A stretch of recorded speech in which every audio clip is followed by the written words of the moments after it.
So welcome back to our economics class.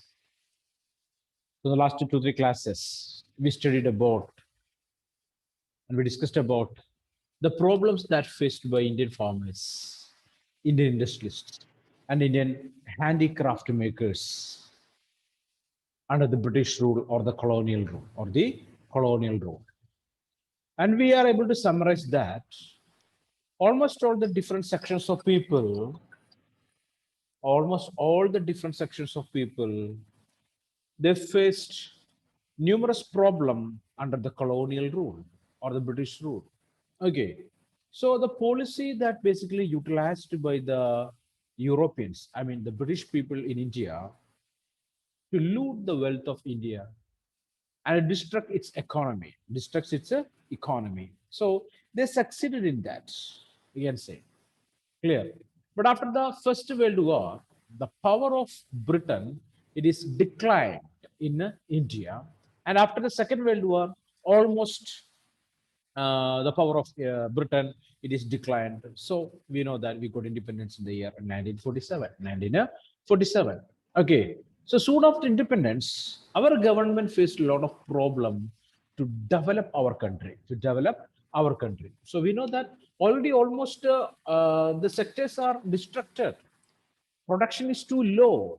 Okay, the population and the literacy rate, okay, all facing problems. Okay, occupations, everywhere troubles are there. So the the government wanted to take numerous productive activities to improve the economy of our country, improve the economy of our country. So the last class we discussed about the foreign trade, our trade relation between other countries before the Britishers and after the Britishers, or at the time of British rule in India. Okay, then we discussed about the demographic condition, the situation of the people at that time. Okay, the population. Okay, next one we discussed about the occupational structure, the people and their employment Now, today we are going to start with the next topic. It is 1.8 infrastructure. Infrastructure. How the infrastructure facilities developed under the Britishers. Okay, first of all, I want to ask a question to you people. What do you know by the term infrastructure? Anybody?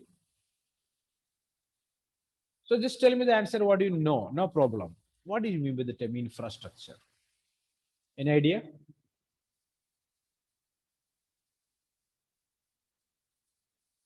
In junior classes also you studied this word. Meaning of this word, infrastructure. What is that? Anybody? Anyone? No idea about that. Services. Ah, okay, fine. Infrastructure, we can say that the amenities or services that are able to support the primary and secondary production. The primary and secondary production. Clear or not? Clear or not? Whatever it is. Example, road, railways, bridges, storage facilities. Clear or not?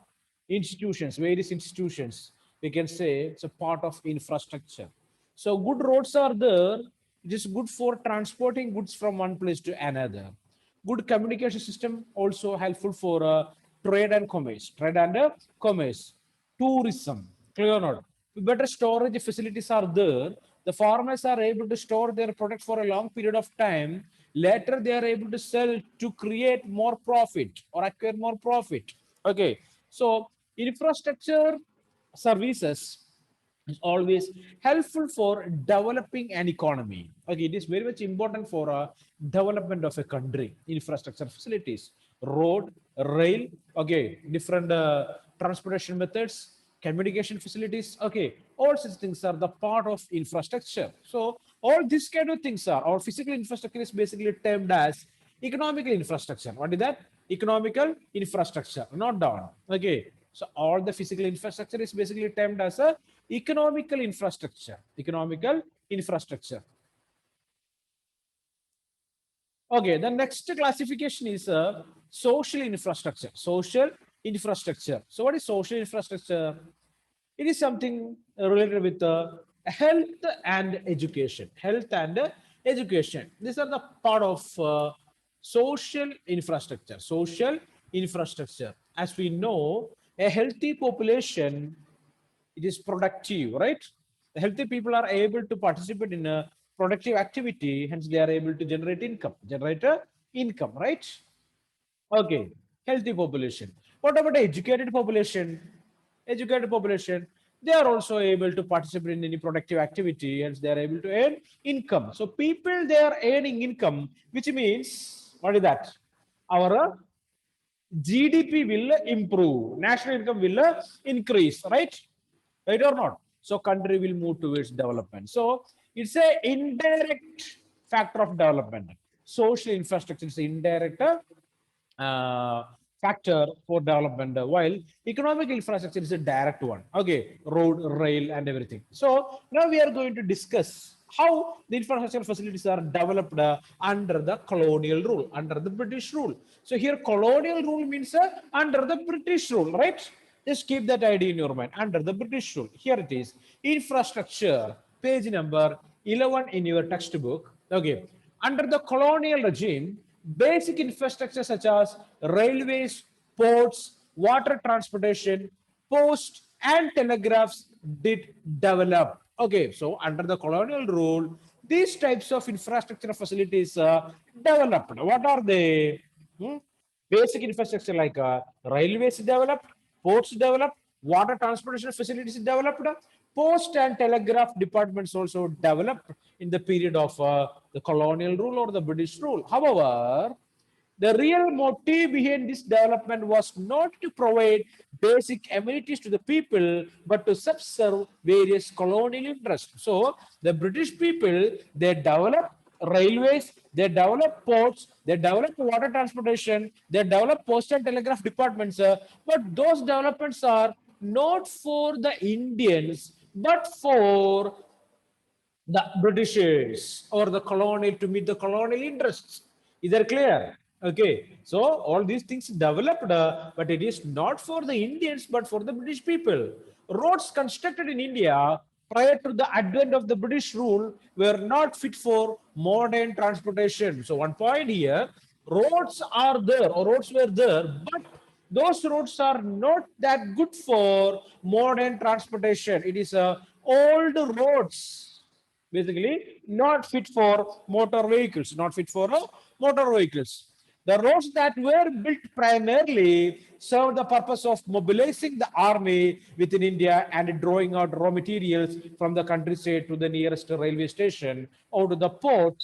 Okay, so the British people constructed a number of roads in India. Okay, that also not for the development of Indians, but for the Britishers wanted to move the army from one place to another, to mobilizing the army from one place to the one place to another, or taking raw material from the countryside to the railway stations or the ports. Okay, clear or not? So that's why they constructed the roads there. Okay, clear? To send this far away England. So they have to collect this raw material and transport this raw material by using roads to the nearest ports. Okay, and send that material to England. There always remained as an acute shortage of all-weather roads to reach out to the rural areas during the rainy season. So the basic problem, there is no what kind of road? All weather roads. What do you mean all weather roads? We are able to use such kind of roads in almost all different weather conditions. Clear or not? The roads that what we are using today, it is termed as all weather roads. Okay, we are able to use that in the rainy season. We are able to use that in the summer season. We are able to use that even in the winter season also. Clear or not? Okay, so in that period, under the colonial rule, such kind of roads are not developed, not developed. Clear or not? So there is a problem faced by the village people or the people those who lived in the villages. Their transportation facilities are not developed. Roads are not developed for their uh, movements. Okay, so they face a lot of problem. Naturally, therefore, people mostly living in these areas suffered grievously during natural calamities and famines. So, because of the absence of road, made number of problems for the villagers. Okay, what are the problem? There is no assistance for them. There is no help for them at the time of drought, at the time of natural calamities or famines. Nobody is able to help them because nobody is able to reach in that inner villages. There is no transportation facilities available. The British introduced the railways in India in 1850. Okay, remember 1850. Okay, and it is considered as one of their most important contributions in India. The railways affected the structure of the Indian economy into important ways. So it's an important question for you people. At what year railways introduced in India by the Britishers? And what are the ways the railway affected the structure of the Indian economy? On what ways the railway affected the structure of the Indian economy? So there are two reasons are there. Okay. The railways affected the structure of the Indian economy in two important ways. First of all, on one hand, it enabled people to undertake long distance travel and thereby break geographical and cultural barriers. Okay, so first of all, what is the first result of the railway? Okay, it is enabled the people to undertake long distance travel.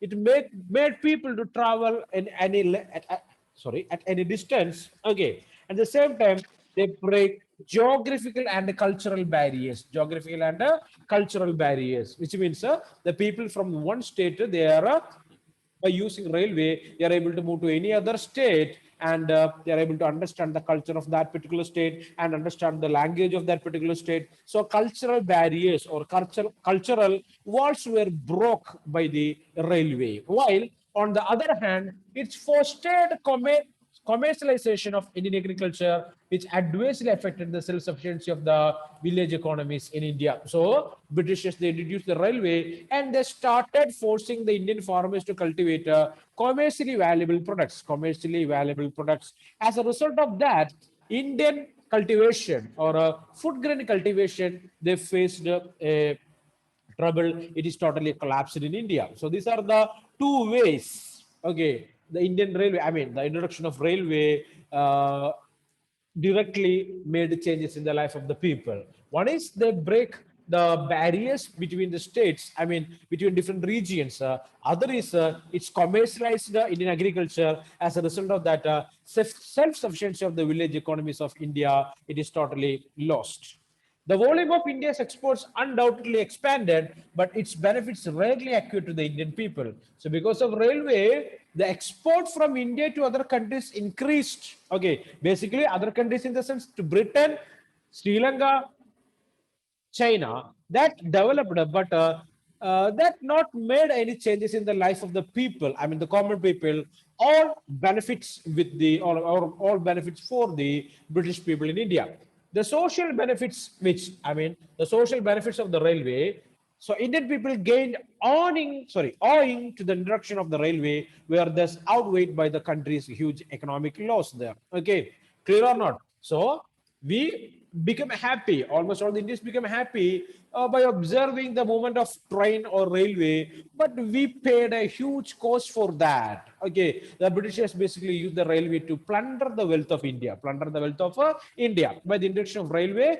Okay, that increased the movement of goods from one place to another. So the Britishers utilized that. Along with the development of roads and railways, the colonial dispensation also took measures for developing the inland trade and sea lanes. Okay, so along with the development of roads and railways, they increased the trade relationship between India and England. However, these measures were far from satisfactory. The inland waterways at times also provided uneconomical, as in the case of the coast canal on the Orissa coast. Okay, so just understand that number of inland canals also constructed by the Britishers to take the vessels, I mean ships, to the inner areas of the continent, I mean the subcontinent, Indian subcontinent. So it is easy, that made them easy to fetch the material from the Orissa and almost the different areas of West Bengal. Okay, though the canal was built at a huge cost of the government exchequer, yet it failed to compete with the railways, which soon traversed the region running parallel to the canal and had to be ultimately abandoned. But what happened there? The first some years they utilized this canal, but they came to know that this canal is not that much economical. It is not providing that much benefit for them, so they abandoned it. They left that. The introduction of the expensive system of electric telegraph in India. Next one, they introduced the electric telegraph for communication in India. Similarly, served the purpose of maintaining law and order. Okay, so telegraph they introduced in India to meet to meet the demand of maintaining law and order, to easily communicate. Okay, for easy communication they started the telegraph in India. Similarly, serve the purpose of maintaining law and order. The postal service, on the other hand, despite serving a useful public purpose, remained all through inadequate. You will learn, sorry, let it be. Okay, so they introduced the telegraph and telegram, such and postal department.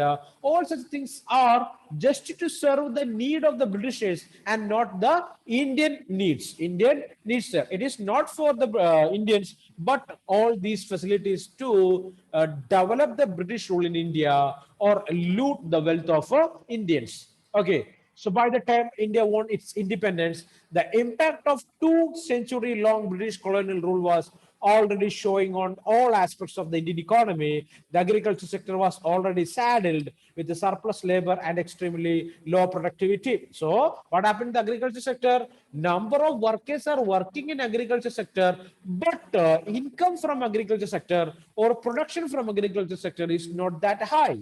The industry sector was crying for modernization, diversification, capacity building, and increased public investment. And industrial sector, we already know that the British has already collapsed or destructed the industrial sector in India. So industrial sector is waiting for modernization, modern inputs. I mean, modern machines they need, diversification, different types of production, capacity building. Okay, production capacity want to increase and increase the public investment, government the investment in the field of industries.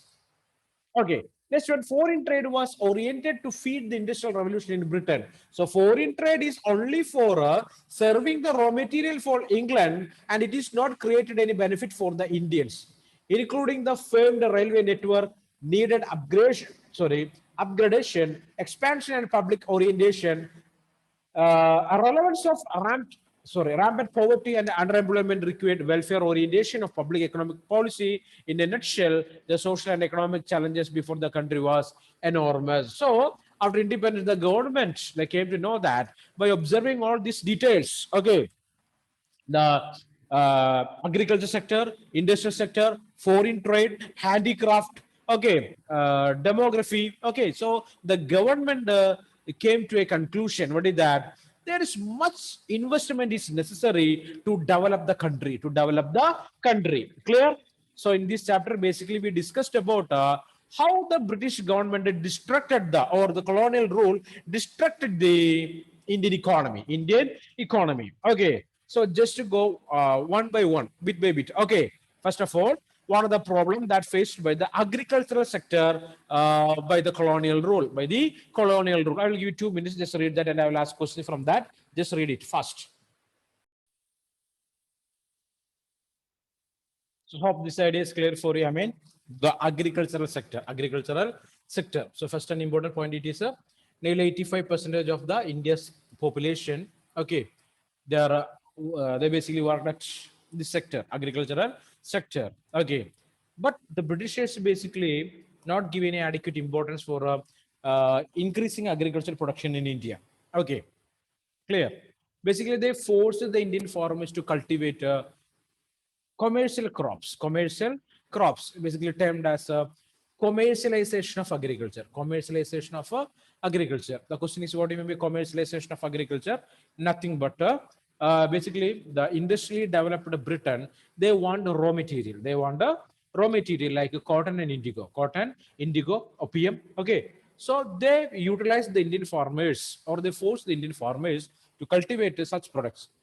Okay, what they need actually to improve their industrialization. Okay, clear. So that created a problem in the country. So commercial crops increased. Okay, production of commercial crops increased. The same time, production of food grains decreased. Such kind of activity that led to widespread famine, starvation, absence of food grains in India.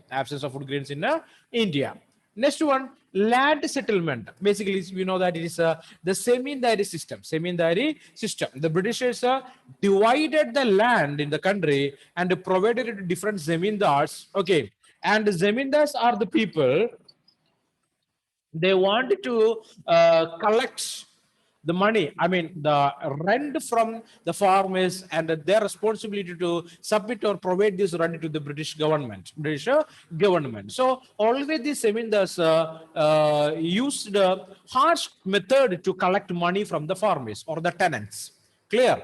Okay, so Indian agricultural field or agriculture sector is not that developed under the British rule. And the same time, this government, I mean the British government, not give much importance for improving the agriculture production in India by providing irrigation facilities or modern inputs. Is that clear? Is that clear? So that's a 3 mark question. Okay, just read it again one more time, fast.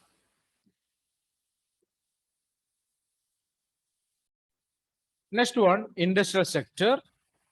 So we know that agriculture sector is almost destructed by the Britishers. Okay, like the industrial sector also. So we know that Indians had trade relationship between a number of other countries before the arrival of the Britishers. Basically, we sold the finest quality of cotton to different part of the world. Silk, okay, porcelain waste, spices, like that. Various products we constructed or created or manufactured in India and sold to different part of the world. Clear? Okay. So, after the arrival of the Britishers, they started monopolizing the trade. Okay, so they basically made trouble for the Indian handicraft sector because they are exporting the raw material from India to England. Clear or not? Okay, and they are using modern machineries of those time to create new products. I mean, cotton cloths, or different fabric materials by using Indian products. 1 minute.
Sorry.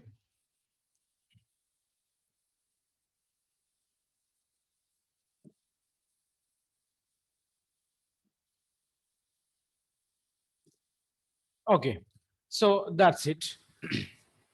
So the Britishers basically they wanted to reduce or destruct the Indian handicraft product. Then only they are able to sell their mill-made products in India. Mill-made products in India. Okay, so they did it. Okay, so by using various measures, basically they started monopolizing the Indian trade, and not allowed the Indian handicraft producers to sell their product to other countries or other traders. Okay, so they monopolized the trade. As a result of that, Indian handicraft industry is almost destructed there. The same time, the handloom products that made by the Indian weavers, it is costly. It is costly compared with the mill-made cotton clothes by Britain. Okay, so the consumers also purchased the cheap cotton clothes that made by Britain.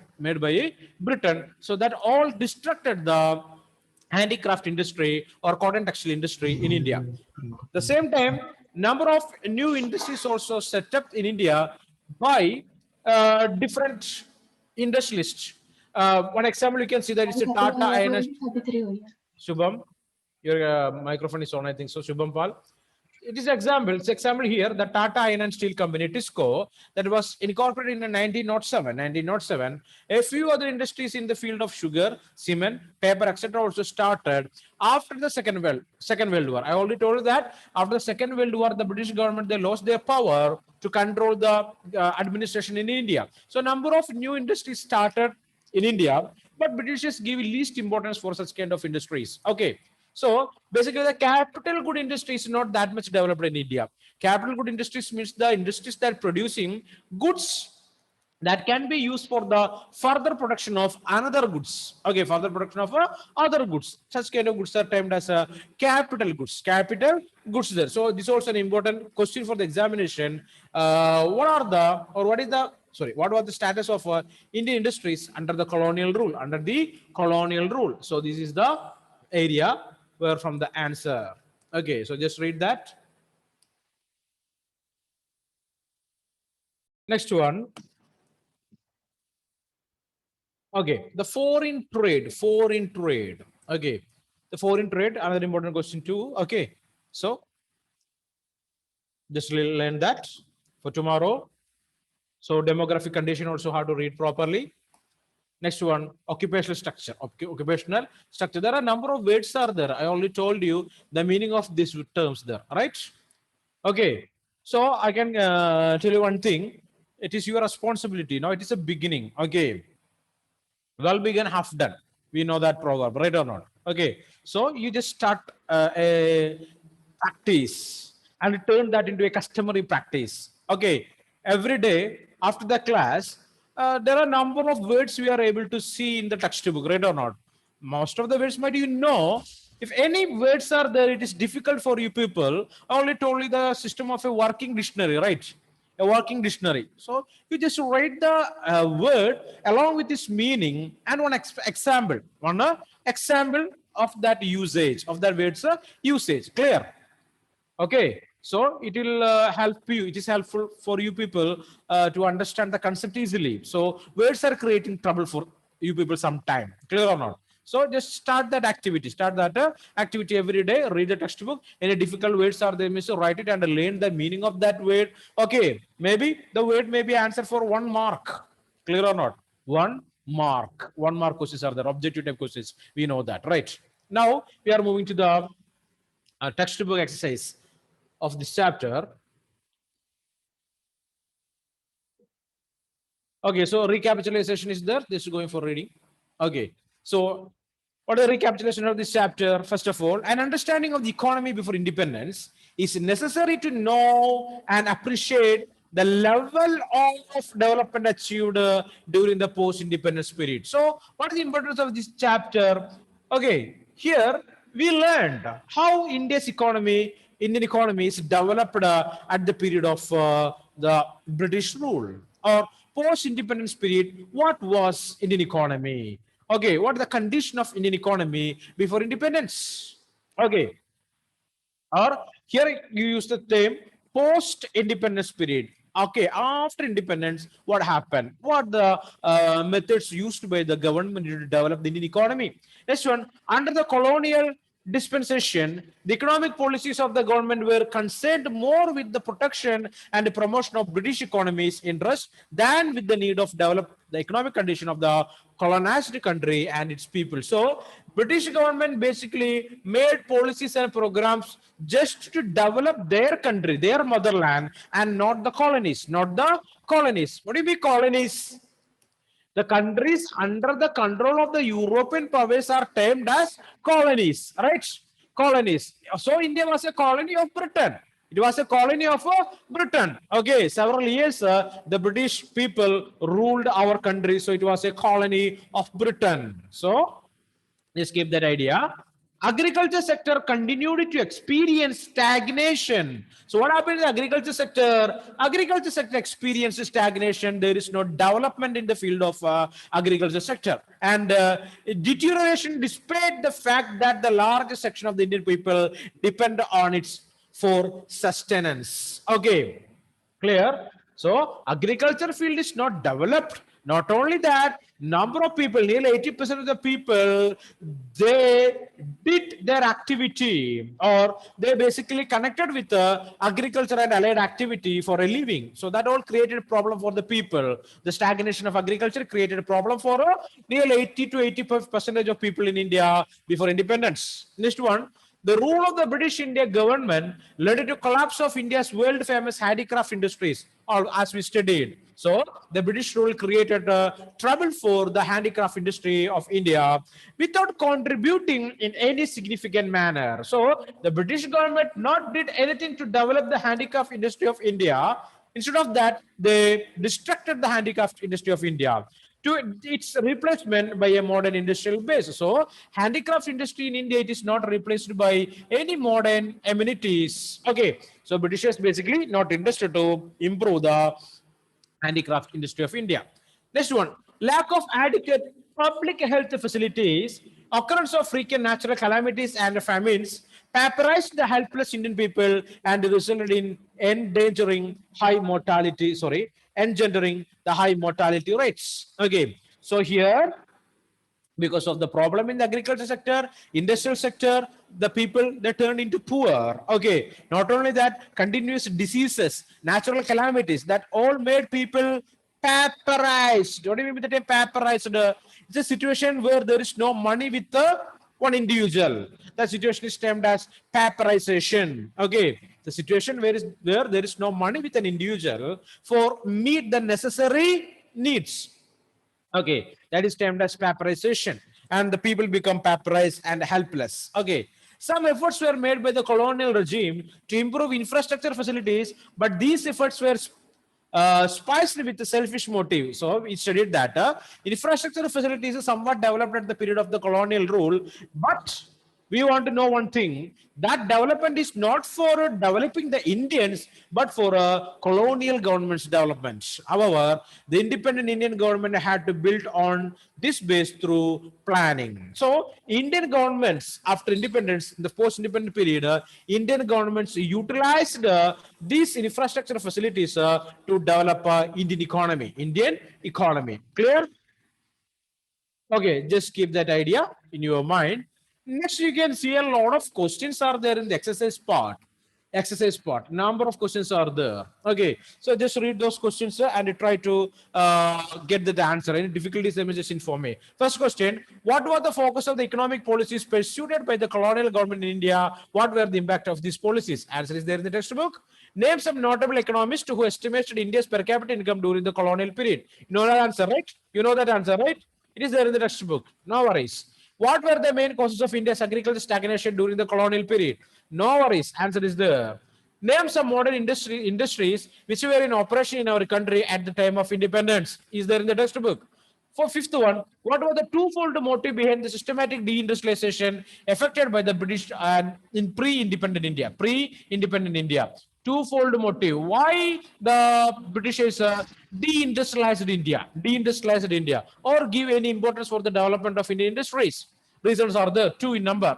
Sixth one, the traditional handicraft industries were ruined under the British rule. Do you agree with this view? Give reason in support of your answer. Is there. What objectives did the British intend to achieve through their policies of infrastructure development in India. Okay, the colonial government's development. Answer is the last paragraph. I mean, last topic. Eighth one. Critically apprise some of the shortfalls of the industrial policy pursued by the British colonial administration. So I will send this answer for you. Eighth one. What do you understand by the drain of Indian wealth during the colonial period? I will send that answer, which is regarded as the defining year of mark the demographic transition from the first to the second decisive stage there. Answer is there in the textbook. Give a quantitative appraisal to 11th question. Give a quantitative appraisal of India's demographic profile during the colonial period. Answer is there in the textbook. Highlight the salient features of India's pre-independent occupational structure. Is there? 13th one, underscore some of India's most crucial economic challenges at the time of independence. I will send that. When was India's first official census operation undertaken? It's a 1 mark answer. Indicate the volume of direction of trade at the time of independence. I will send it. 16th, were there any positive contribution made by the British in India? Discuss. I will send that too. Okay. So try to find out the answers in the textbook. Monday. Clear? Already one homework is there, I think so, right? Is there or not? Okay. So complete that for Monday. And the same time, this week in the sense before 15th of March, you have to complete this activity also. Clear? Maintain a notebook for economics. Everyone listen carefully. Maintain a notebook for economics. Clear? Important notes that every time I will upload the notes there. It is your own responsibility to take the printout of the notes and keep with you. Clear? It is compulsory. If you want notice uploaded in the class group, you people wanted to print it out. Clear? A hard copy want to keep with you. Clear? Okay. And you wanted to maintain a notebook for economics. And any homeworks are there, means you just complete or write in that homework book, right? Clear or not? A homework book for economics. Maintain that always. Anyway, I will check it when we will meet. Clear or not? When we will meet, we don't anyway. But if we meet, definitely I will check all these things there. So remember one thing. What is that? Printout is necessary and use a notebook to write the homeworks. Okay, regularly read the textbook and understand the things. This is not the class 11. You are going to face a board examination this year. Board examination this year. All right. Clear or not? So economics is a subject. We people are able to score good marks. Okay. Clear or not? So as some effort is there, means definitely we are able to score good marks. I hope all you people understood almost all the basic concepts in the last year portions or from the last year portions. Okay. So utilize those knowledge and understand the things there. So one more thing, one information for you. Any doubts are there, you can ask me. So Indian economic development is not what we get a problematic textbook. Easily you are able to answer the questions by reading the text. So a better relationship with the textbook is necessary. A good relation is necessary. It is compulsory, right? Clear or not? Okay, every day after the class, just read the topic that what we discussed in the classroom. Clear? Okay, everyone. So just to try to find out the answers and we will meet in the next class. Thank you.